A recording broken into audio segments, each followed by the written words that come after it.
Order. Question number 5, Dr. Parmjeet Parmar. Thank you, Mr. Speaker. My question is to the Minister for Social Housing. What are the next steps in the government's social housing reform programme?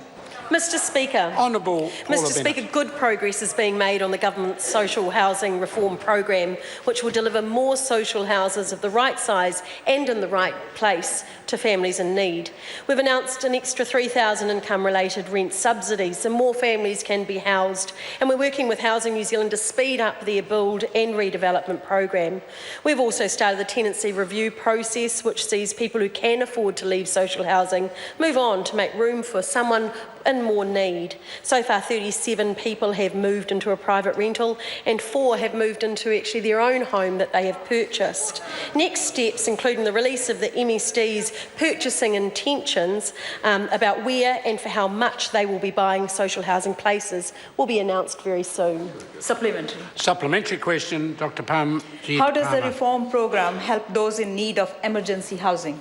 Mr. Speaker. Honourable Paula Bennett. The government's reforms will help people across the housing continuum, from those wanting to buy their own home to people living in tents and cars.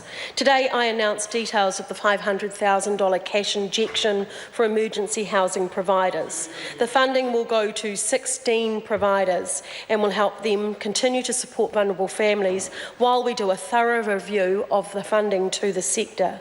This comes on top of the government already contracting with 2 community housing providers in Christchurch who are housing single people and families in short-term accommodation. Supplementary, Mr. Speaker. Supplementary question, Dr. Parmjeet Parmar. What feedback has she been getting about the government's social housing reform programme? Mr. Speaker. Honourable Paula Bennett. Mr. Speaker, we've held 6 public meetings around the country and the feedback from the community sector has been positive, inquisitive and quite challenging, and they are very keen to get involved. Another positive piece of feedback about the government's plan to diversify social housing by growing community providers was that, and I quote, tenants with high and complex needs may be better off being transferred to a community housing provider. That support, of course, is coming from Phil Twyford himself. Question number 6, Dr. Russell Norman. Thank you, Mr. Speaker.